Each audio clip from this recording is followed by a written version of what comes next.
하나 내어 맡기고 예배를 통하여 우리에게 주시고자 하는 복들을 받아들이게 하시고 예배를 통하여 우리에게 주시는 하나님의 뜻을 우리가 알고 이룰 수 있는 삶이 되게 하여 주옵소서. 하나님의 일하심을 경험하는 예배 되기를 원합니다. 하나님 온전히 붙들어 주옵소서. 예배를 위해 다시 한번 기도하며 나아갑니다. 기도하겠습니다. 하나님 감사합니다. 하나님 이 시간 주님 앞에 나아가기 전에 하나님 우리의 모든 생각과 계획과 하나님 우리의 마음과 아픔과 상처를 또 우리의 질병을 다 내려놓고 하나님 앞에 나오며 맡기며 나아가기 원합니다. 주님 우리 가운데 부족하고 약한 부분들 하나님 강하고 하나님의 회복된 역사 있게 하여 주시고 그러므로 인하여 하나님께서 하나님 어디서 발끝까지 모든 것을 앉으시며 우리의 삶의 모든 것을 주관하시며 하나님께서 일하시는 그 은혜가 하나님 시작될 수 있도록 주님 인도하시고 주님 역사하여 주시옵소서. 하나님 이 시간 주님 앞에 고개 숙여 나가는 주의 자녀들 하나님 그 예배를 방해하는 모든 악한 모든 마귀들 예수 이름으로 인정하게 하여 주시고 주의 자녀들의 마음 가운데 충만하게 하나님 만나며 하나님께서 주시고자 하는 복들을 받아들이고 그 은혜를 받아들일 수 있는 하나님 귀한 하나님 예배 시간 될 수 있도록 하나님 인도하시고 역사하여 주시옵소서. 하나님 주님 보지 않는 아버지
시작하네 주의 일을 보내네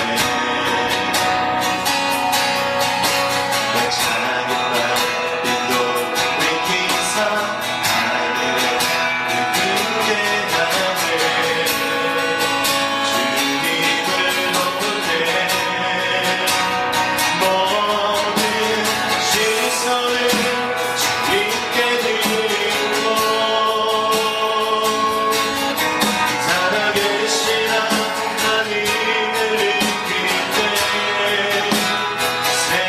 세상은 주의 역사가 되고 하나님이 일하기 시작하네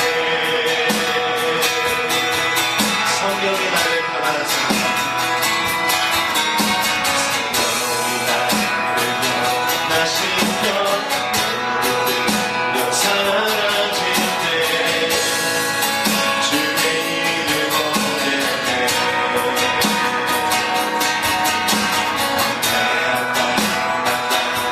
데서 나의 되니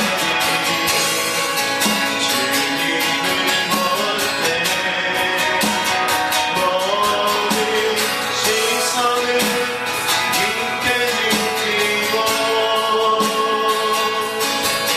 전능하신 하나님을 느낄 때 안에 세상은 주의 나라가 되고 하나님이 일하기 시작한 모든 시선을 주님께 드리고 전능하신 하나님을 느낄 때 세상은 주의 나라가 되고 하나님이 일하기 시작하네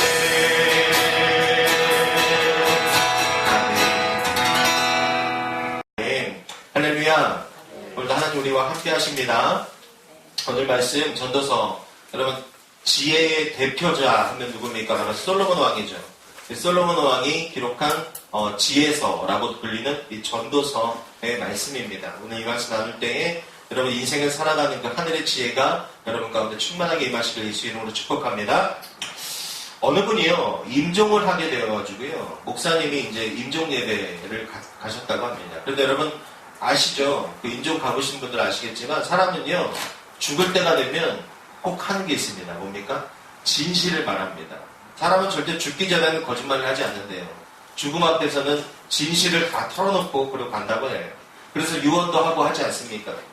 그 진실을 이제 이 임종 환자가 목사님께 말을 한 거예요. 근데 그 목사님이 그 얘기를 듣고 깜짝 놀랐다고 그래요. 이분이 뭐라고 그랬냐면 이렇게 이야기를 했습니다. 목사님 저는 수십 년간 신앙생활을 했고 목사님과도 교회 안에서 한 20년 정도 같이 신앙생활을 했습니다. 그런데 지금 이 시간에 돌이켜보니까 저는 한 번도 예배 시간에 설교를 들어본 적이 없습니다. 라고 말을 하는 거예요. 저는 그 예배 시간에 앉아서 어떻게 하면 이번 주에 돈을 더 많이 벌까? 어떻게 하면 이번 주에 사업이 더 잘 될까? 어떻게 하면 이번 주에 더 평탄하고 좋은 인생을 살까? 그것을 노트에 적으며 궁리하는 시간을 가졌다는 거예요. 그것을 적느냐고 설교를 하나도 듣지 못했다라고 말하는 겁니다. 근데 문제가 뭐냐?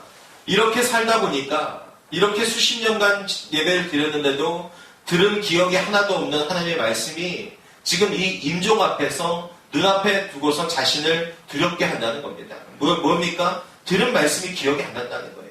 하나도 하나님의 말씀이 무엇인지 모르겠다는 겁니다. 즉 뭐가 두려운 겁니까? 이제 죽음 앞에서 구원의 문제 가운데 문제가 있다는 것을 깨닫고 그것이 두려웠다는 거예요. 여러분 S.D. 골든이라고 하는 목사님이요 조용한 생각이라는 그 책을 썼습니다. 그런데 그 책 속에 자기가 경험한 것을 기록했는데요. 자신의 친한 친구가 이제 미술가라서 그 미술 작품 전시회를 열고 나서 자신들과 친구들 몇몇을 초대했다고 합니다. 그런데 이 친구가요, 자신들을 초대했는데 미술관 지하로 친구들을 데려가더래요. 그러더니 불을 꺼버리고 그 안에 10분 동안 친구들을 감금했다고 합니다. 10분이 지나서야 이제 불을 켜주고 문을 열어줬는데 친구들이 항의를 했죠. 아니 도대체 뭐 하는 거냐? 왜 우리를 여기다 가둬놓고 왜 불을 꺼놓고 지금 우리를 이렇게 대접을 하는 거냐라고 따졌더니 그 미술가가 이렇게 얘기했다고 합니다. 자네들은 지금 자네들의 시선은 지금 타락돼서 세상의 못된 것들 또 잡스러운 것들을 많이 보고 있었기 때문에 생각도 다 흐려지고 시각도 흐려졌으니까 캄캄한 데서 일단 시각을 씻은 후에 새 마음으로 그림을 제대로 보라고 너희들에게 이렇게 했다라고 말했다고 합니다. 즉 그림은 깨끗해진 시각으로 봐야 제대로 볼 수 있고 제대로 이해할 수 있는 거야 라고 이렇게 얘기했대요.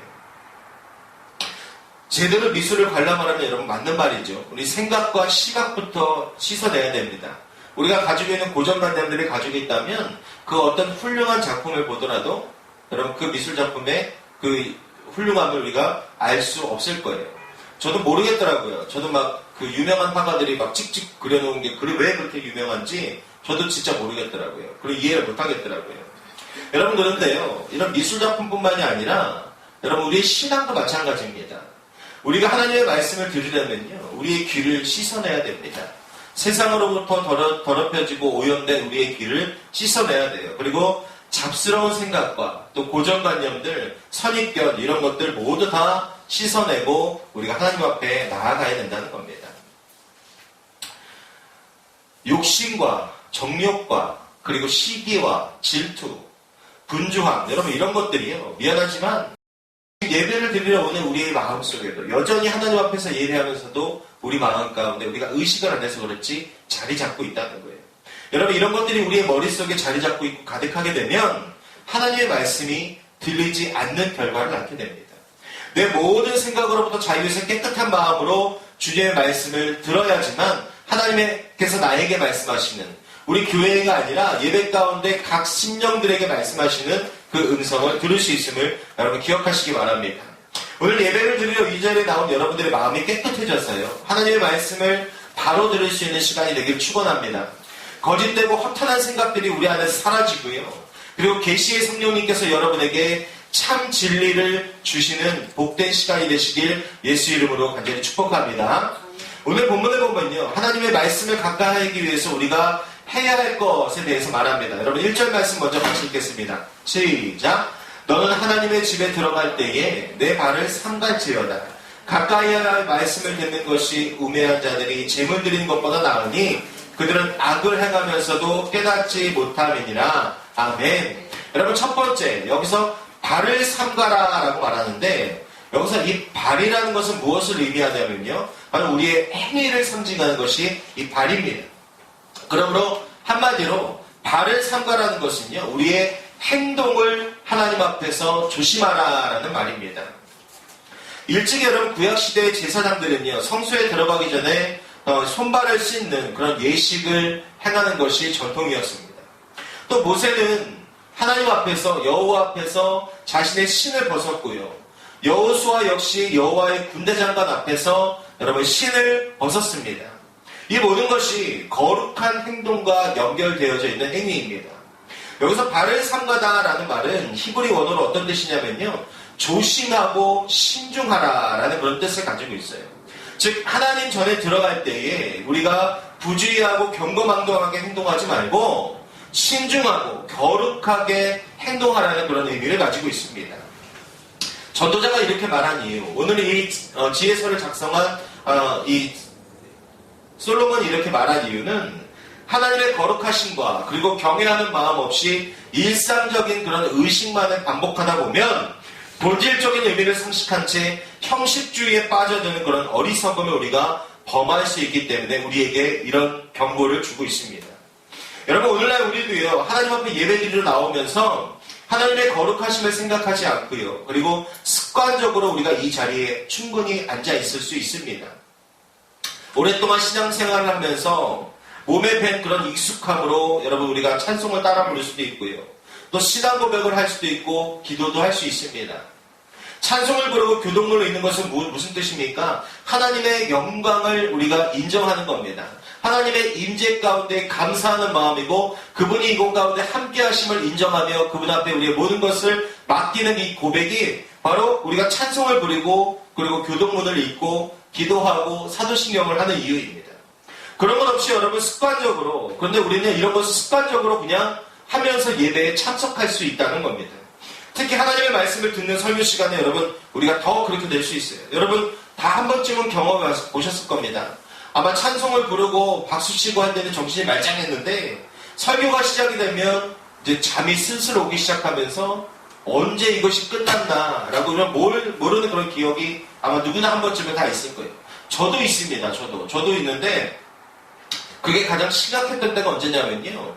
신학교랑 신대원에서 일주일에 한 번씩 무조건 체프를 참석해야 됩니다. 이 체프를 1년 한 학기에 5회 이상 빠지게 되면 졸업을 못해요. 그만큼 예배가 이제 중요한데 이 체프에 들어가니까요. 이상한 거예요. 찬송 부르고 막 할 때는 서서 정신이 멀쩡했는데 앉아가지고 교수님이 나와서 설교를 하시면 그때부터 막 잠이 쏟아지는 겁니다. 막 그래가지고 언제 끝났나 이런 그것도 모를 정도로 교수님이 기도할 때 그때 정신이 번쩍 들어가지고 그냥 그때 정신 차리고 예배가 끝나버리는 이런 경험들을 했다는 거예요. 그러다 어느 날 저의 그런 모습이 굉장히 한심하더라고요. 왜 그렇습니까? 평생 예배를 드려야 되는 인생이고 평생 하나님 앞에 예배를 준비해야 되는 인생인데 내가 지금 이 신학교에서 설교 시간에 이러고 자고 있는 것이 너무나 한심했었어요. 그래서 그때부터 막 허벅지를 꼬집고요. 막 눈꺼풀을 꼬집고 막 볼펜으로 허벅지를 찔러가면서 설교 시간에 막 버텨냈습니다. 막 잠 안 자려고 막 버텨냈어요. 그리고 정말 그 말씀 가운데 집중하려고 노력했던 그런 기억이 있습니다. 여러분 지금에 와서 생각해 보니까요. 그 채플에 그 임했던 나의 태도가 무엇입니까? 하나님의 임재 안에 들어간다라는 그런 의미와 그런 목적을 가지고 앉아 있었던 게 아니라 뭐에 있었던 거예요? 이 채플을 5번 이상 빠지면 졸업하지 못하니까 하나의 수업으로 여기고 이 예배를 하나의 그냥 통과해야 되는 그런 형식적인 과정으로 여겼다는 거예요. 그러니까 형식주의에 빠져 있었음을 여러분 시간이 지나고 보니까 알게 되었다는 겁니다. 여러분 이 발을 삼가다라는 것은요. 결정적으로 무엇을 얘기합니까? 예배를 듣는 우리의 자세를 말해주고 있어요. 우리의 자세. 더 자세히는 말씀을 듣는 우리의 자세를 말해주고 있습니다. 우리가 하나님의 말씀을 들을 때 정말 하나님께서 지금 내게 하시는 말씀으로 듣고 있는지 아니면 매주 앞에 선 사람의 그냥 이야기 저 사람 그냥 앞에 나가서 매주 이야기하니까 그냥 들어보자 여러분 이런 자세로 우리가 앉아있는지 신중하게 우리가 하나님 앞에서 우리의 마음을 우리의 생각을 내 자신을 점검해보고 돌아보아야 한다는 겁니다. 말씀을 듣는 우리의 자세를 살펴 바르게 들을 때에 여러분 의미 없이 드리는 그 어떤 예배보다 하나님 보시기에 더 귀한 것입니다. 여러분 굉장히 좀 이런 말씀, 이런 그 인기 있는 교회들 얘기 들어보면 둘 중에 하나지요. 교회가 크고 시설이 좋고 프로그램이 잘 돼 있고 편의시설이 좋거나 아니면 목사님 말씀이 좋거나 이런 대부분의 사람들이 이 두 가지로 갈라지게 됩니다. 그런데 참 안타까운 것은 무엇이냐면요. 물론 설교를 잘하시는 목사님들 계십니다. 설교를 좀 부족하게 하시는 분들도 계셔요. 그런데 여러분 이단이 아닌 이상 해석을 잘못하지 않는 이상 하나님의 말씀인 성경을 가지고 말씀을 전하는 것은요. 그 어떤 것도 하나도 땅에 떨어질 것이 없습니다. 문제는 무엇입니까? 앉아서 듣고 있는 예배자의 그 마음과 생각이 하나님 앞에 집중되어져 있고 나한테 말씀하시는 그 음성을 듣고자 하느냐. 여러분 그 중심에 달려있다는 겁니다. 교회에 어떤 분이 어떤 목사님이 많이 배웠고 설교를 잘하고 어떤 교회는 편의시설이 좋으니까 의자가 편해서 가서 예배드리기가 편해서 모든 환경이 좋으니까 내가 예배를 잘 드릴 수 있는 것이 아니라 여러분 내가 예배를 얼마만큼 한 주 동안 준비를 했고 내가 지금 이 자리에 하나님께서 함께 하신다는 그 생각을 가지고 내가 하나님 앞에 어떤 자세로 임하고 있냐. 여러분 이것이 내가 예배를 드리냐 아니면 그냥 앉았다 가느냐 하나님의 말씀이 내 마음 가운데 새겨지느냐 여러분 이것을 결정적으로 가를 수 있는 그 원인이라는 거예요. 그 중심이라는 겁니다. 사랑하는 여러분 예배 가운데 마음을 바르게 하시기 바랍니다. 마음을 바르게 하시고 하나하나 여러분 제가 좀 부족하게 전하더라도 하나님께서 내게 주시는 하나님의 말씀이다 라고 여러분 생각하시고 다 들으시고 여러분 삶 가운데 적용할 수 있는 그 은혜가 있기를 원합니다. 여러분, 그럴 때에 우리 삶 가운데 진정한 복이 임합니다. 그리고 우리의 영혼이 살아나는 역사가 일어나고요. 그리고 우리 삶 가운데 말씀으로 인하여 기적이 일어날 수 있음을 여러분 굳게 믿으시길 예수 이름으로 축복합니다. 두 번째, 하나님의 말씀을 우리가 가까이 하여서 바르게 듣기 위해서 우리가 해야 될 두 번째, 그것은 바로 말을 적게 하는 겁니다. 말을 적게 하는 것. 2절 말씀 같이 읽어보겠습니다. 시작. 너는 하나님 앞에서 함부로 입을 열지 말며 급한 마음으로 말을 내지 말라. 하나님은 하늘에 계시고 너는 땅에 있음이니라. 그런즉 마땅히 말을 적게 할 것이라. 아멘.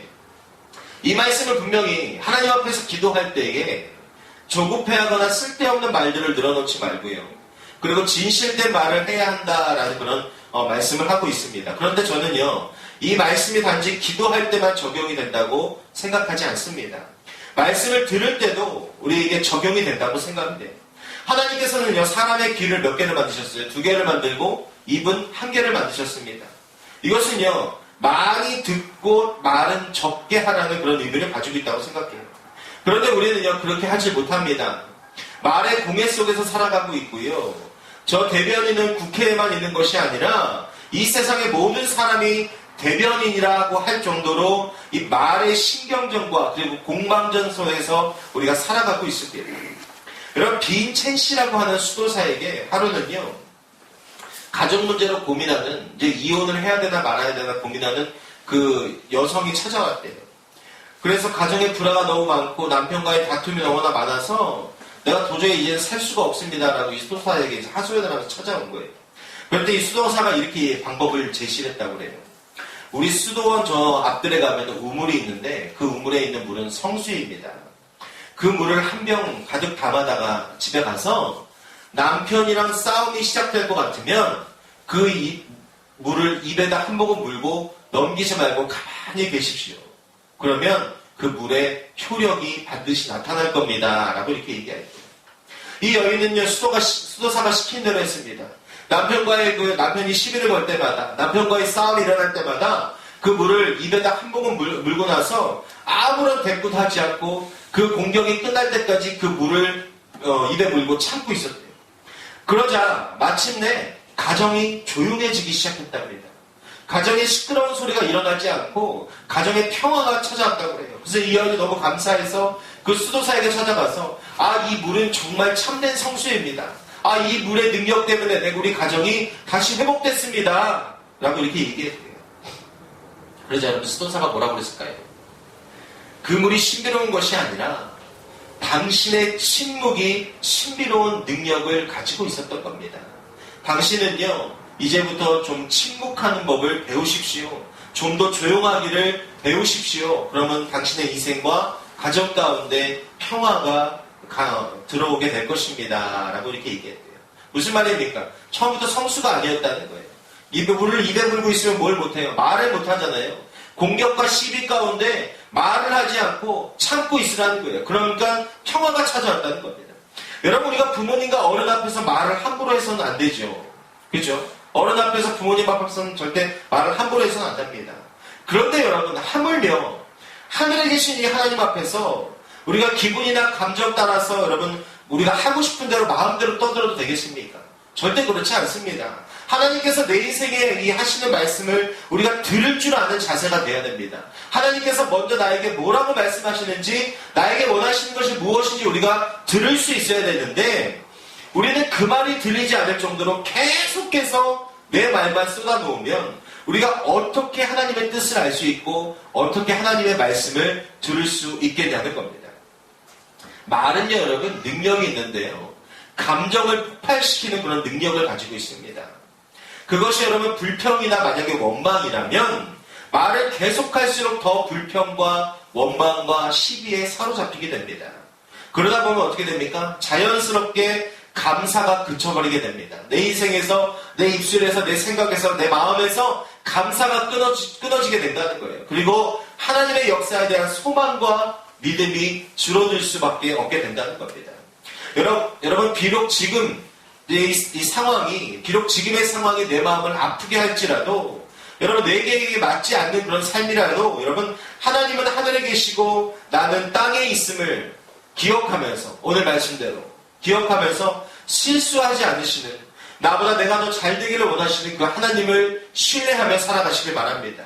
불평과 원망과 그리고 여러분 불신앙적인 말들을 이제는요 우리 인생 가운데 끊어버리고요 잠잠히 하나님을 신뢰하고 우리가 기다리면서 그의 음성을 듣고 나아갈 때 하나님의 말씀을 우리가 더 가까이 하게 되고 나를 향한 하나님의 말씀이 또렷이 들려질 수 있는 가장 복되고 평안한 삶을 살 수 있음을 여러분 굳게 믿으시기 바랍니다. 세 번째, 오늘 말씀은 오직 하나님을 경외하라라고 말합니다. 하나님의 말씀을 가까이 듣고 살아가는 그 방법 세 번째입니다. 7절 말씀밖에 같이 보겠습니다. 시작. 꿈이 많으면 헛된 일들이 많아지고 말이 많아도 그러하니 오직 너는 하나님을 경외할지니라. 아멘. 꿈이 많으면 헛된 일들이 많아지고 말이 많아도 그러하다라고 얘기하는 것은요. 세상 일에 지나치게 분주하거나 또 무분별한 언사가 하나님 앞에서 살아가는 데 있어서 방해가 되고 걸림돌이 된다는 겁니다. 여러분 이 땅에서 타락한 인간들이 무엇을 분주하게 도모하기 전에 그 전에 무엇을 먼저 하라는 겁니까? 하나님을 경외하는 일을 먼저 하라는 겁니다. 이 말씀은요 올해 우리에게 주신 우리 교회 비전의 말씀인 마태복음 6장 33절 너희는 먼저 그 나라와 그 일을 구하라 그리하면 이 모든 것을 더하시리라. 여러분 이 말씀과 같은 의미를 지니고 있습니다. 세상에는요 중요하고 급한 일들 많이 있죠. 여러분 우리가 인생 살아가면서 얼마나 중요하고 급한 일들이 시시때때로 많이 일어나고 또 우리 계획 가운데 얼마나 많이 자리 잡고 있습니까? 그것이 아이들에게 놀이가 될 수도 있고요. 또 공부가 될 수도 있고 또 어른들에게는 일과 직장과 사업과 육아와 그리고 취미와 권력, 부귀영화 이런 것들이 우리 삶 가운데에 중요하고 급한 일들이 될 수 있습니다. 그러나 여러분 기억하십시오. 그 무엇도 하나님을 경외하는 것보다 앞서거나 우리가 중요하게 생각한다면 바로 그것이 하나님이 제일 싫어하는 우상이 되어져 버린다는 겁니다. 즉 제가 설교 시작할 때에 그 임종의 자리에서 고백했던 그 성도처럼 평생을 예배 가운데 나왔음에도 불구하고 내 삶의 우선순위가 하나님을 경외하는 것보다 세상의 일에 더 쏠려 있다면 여러분 내가 40년 50년 설교 말씀을 듣고 찬송하고 예배를 드려도 나중에 훗날 주님 앞에 섰을 때에 우리가 할 말이 없어질 수 있게 된다는 겁니다. 하나님을 진정으로 경외하는 마음 없이 오직 자신의 유익을 위한 수단으로만 생각하여서 경솔하게 서원하거나 거짓된 기도를 하는 것. 여러분 이것은요 하나님을 업신여기는 것과 같은 겁니다. 시편 1편 2절과 3절은 이렇게 말합니다. 복 있는 사람은 악인의 길을 쫓지 아니하고 죄 오만한 자의 자리에 앉지 아니하며 어떻게 해요? 오직 여호와의 율법을 즐거워하며 그의 율법을 주야로 묵상하는도다. 그는 시냇가에 심은 나무가 철을 따라 열매를 맺으며 그 잎사귀가 마르지 아니함과 같으니 그가 하는 모든 일이 다 형통하리로다. 아멘. 세상 일을 쫓지 않고 말 많이 하지 않고 하나님을 경외함으로 그것을 우선순위에 두고 살아가는 사람, 그 사람이 복 있는 사람이고 그가 하는 모든 일 가운데 형통함을 허락하시겠다라고 말씀하시는 겁니다.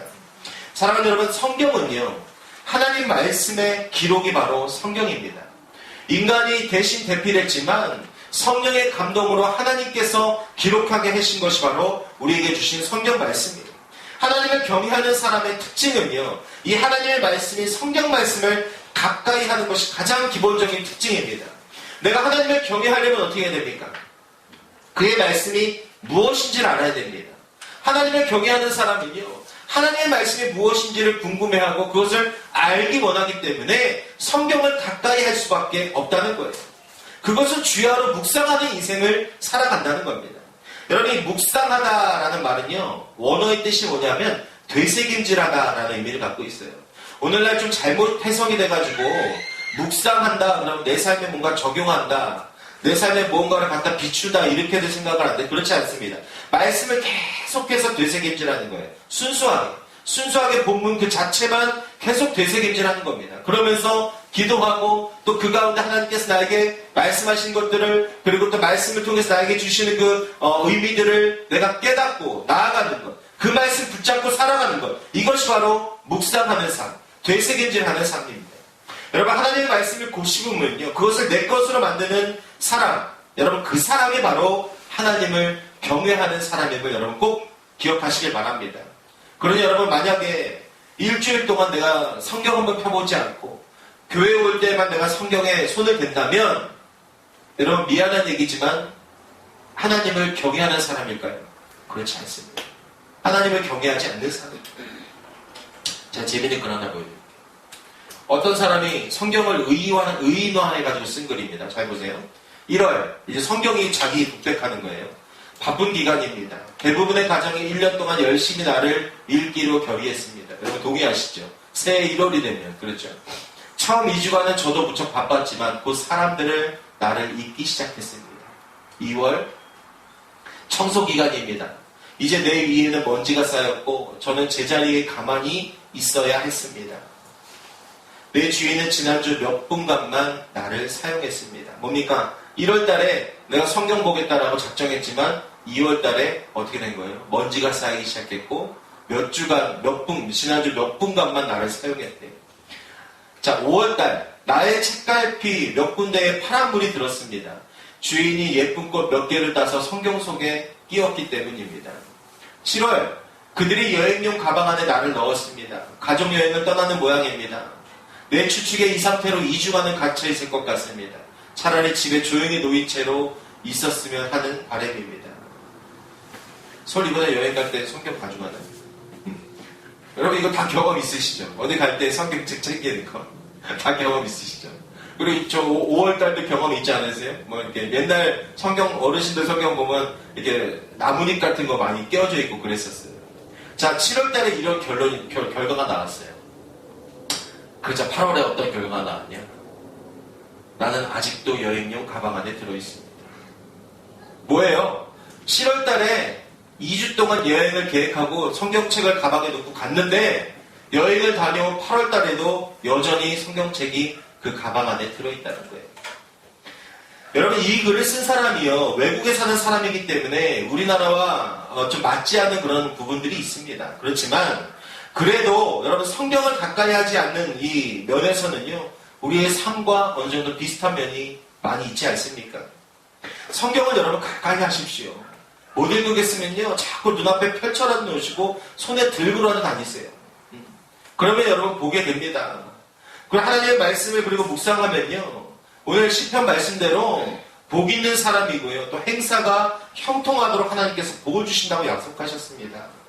그러니 여러분 신문 보듯이 또 일반 책 보듯이 여러분 성경을 자주 펼쳐보면서 성경에 먼지가 쌓이지 않도록 성경이 가방 속에 갇혀있지 않도록 여러분 그렇게 복된 삶을 살아가시길 예수 이름으로 축복합니다.